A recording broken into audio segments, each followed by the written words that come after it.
Assalamualaikum warahmatullahi wabarakatuh.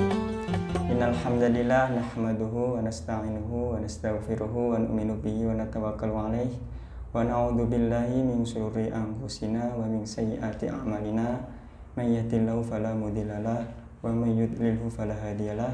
Allahumma shalli ala sayyidina Muhammad wa ala ali sayyidina Muhammad.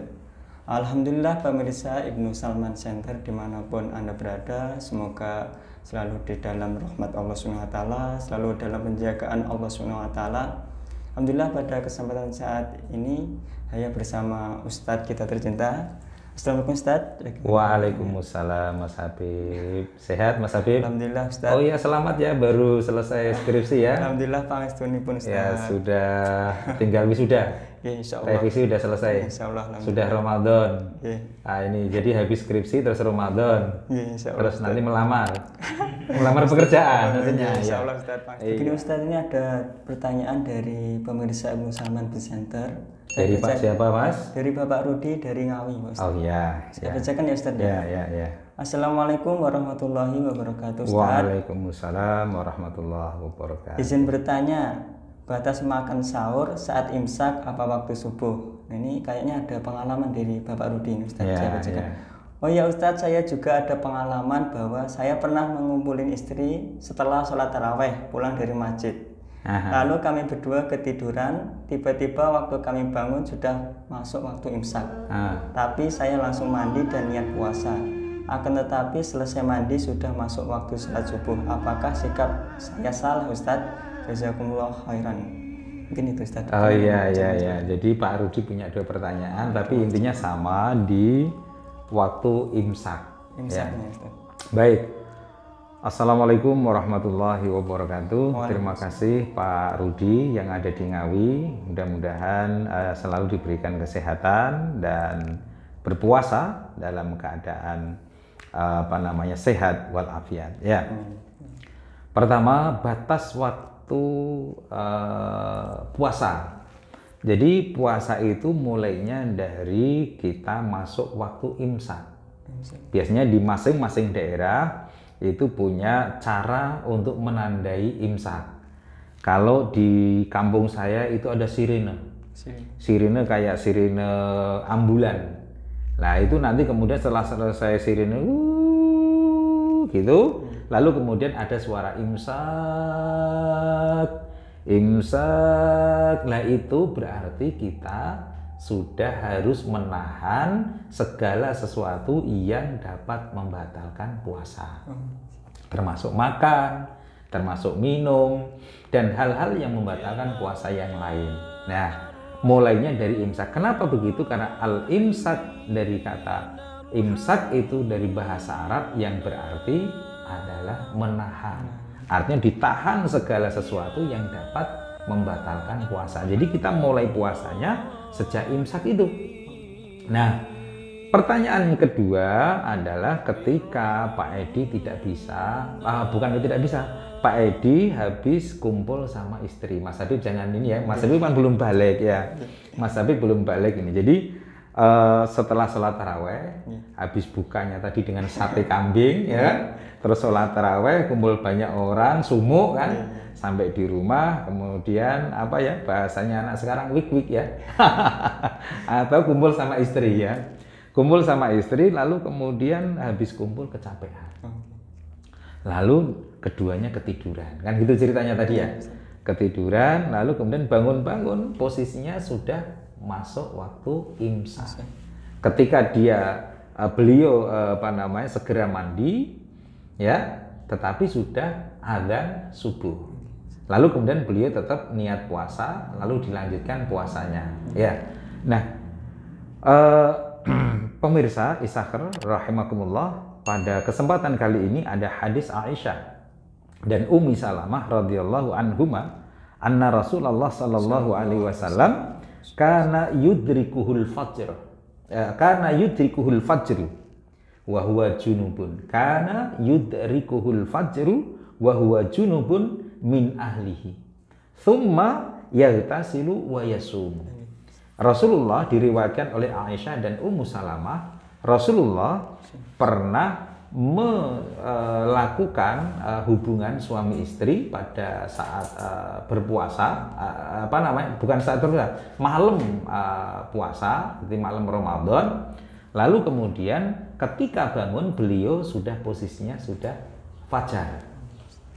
Maka kemudian beliau langsung mandi dan puasa. Jadi Pak Edi boleh, sikap Pak Edi sudah benar bahwa asalkan kumpul istrinya atau ngumpul istrinya tidak setelah imsak.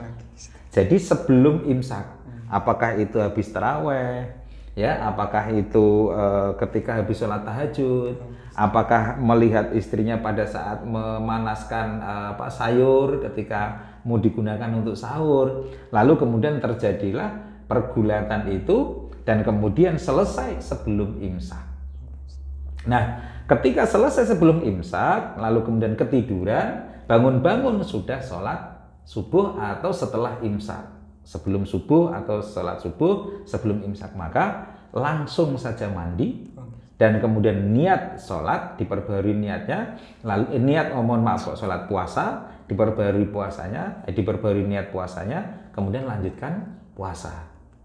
Asalkan kumpul istrinya atau ngumpul istrinya sebelum imsak.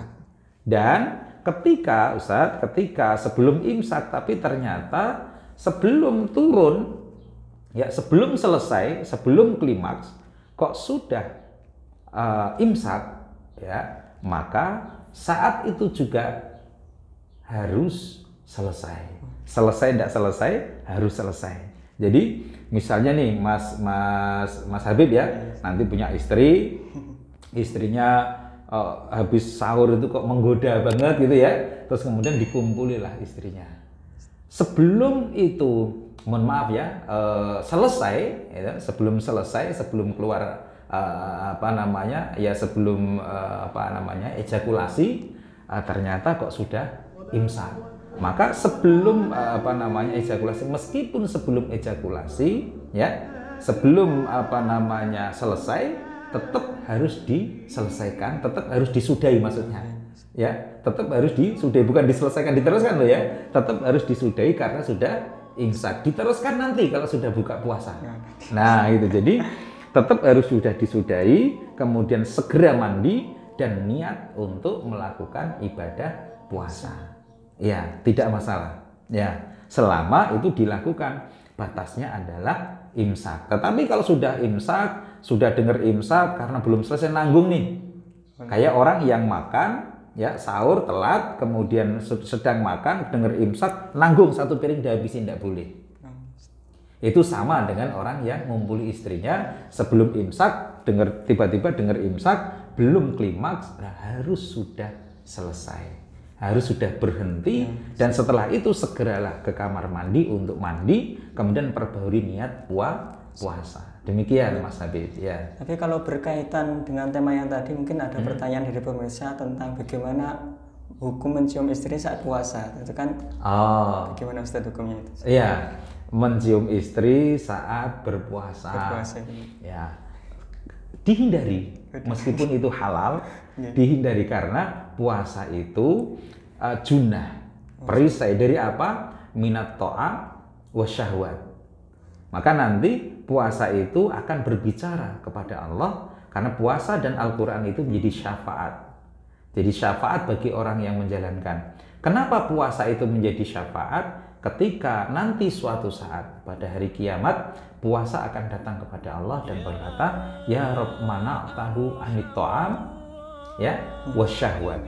Ya Allah, Engkau larang si fulan untuk makan dan minum pada saat bulan Ramadan, dan juga Engkau larang untuk menyalurkan syahwatnya, ya, maka fasyaffi'ni fihi, maka jadikan aku untuk syafaat baginya.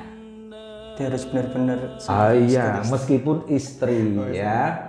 Jadi harus ditahan, dihindari hal-hal yang mengakibatkan kita terjerumus pada pergulatan di bulan Ramadan. Nah, itu dihindari, ya. Itu. Jadi termasuk mencium. Ya, sebenarnya haram enggak? Enggak haram.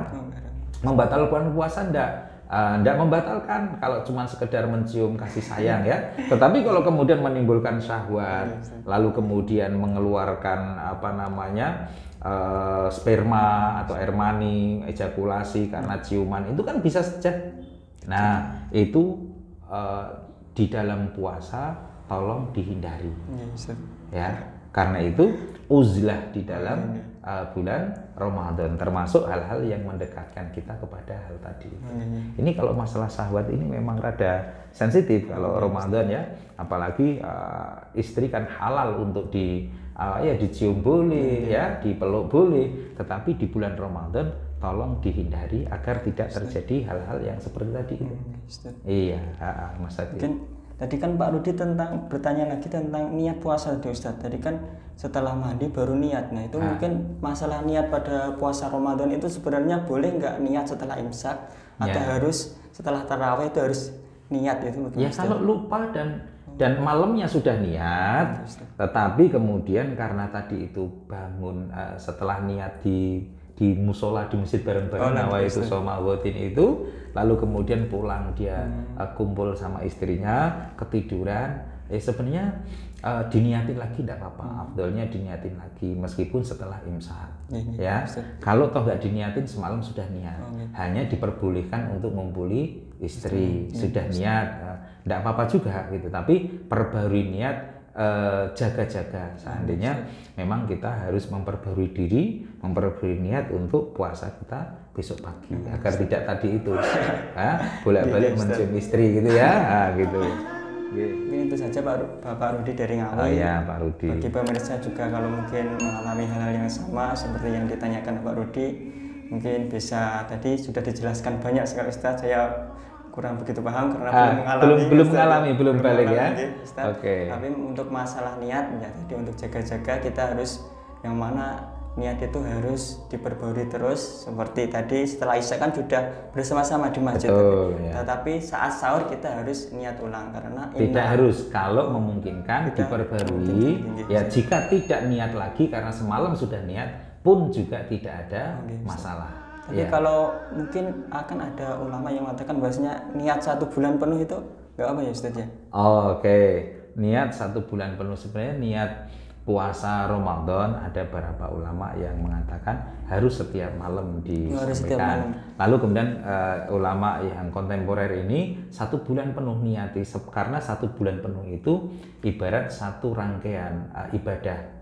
Jadi diniati di awal itu tidak ada masalah untuk 1 bulan penuh karena itu satu rangkaian ibadah 1 bulan, gitu. Jadi dua-duanya boleh, tetapi ulama Indonesia kita terutama itu biasa memperbarui niat di setiap malam harinya. Iya. Sangat menceritakan sekali ya pemirsa yang dinyatakan oleh Allah SWT. Tadi sudah dijelaskan tentang pertanyaan dari Bapak Rudi, semoga dengan penjelasan tadi dapat mencerahkan kita semua. Mungkin itu saja Ustaz, ada tambahan? Baik, sudah, terima kasih Pak Rudi, mudah-mudahan tercerahkan, terjawab. Jangan lupa kami mengajak kepada pemirsa untuk ikut andil dalam pembangunan rumah tafid yang mana di Center bagi kaum duafa. Bagi yang pemirsa yang berkenan dapat akses alamat pegawai. Kami ucapkan jazakumullah khairan. Andaikan saja Ramadan semua bulan yang tiba, bulan yang ada, karena besarnya setiap pahala yang dijanjikan kepada kita. Marhaban ya Ramadan, marhaban.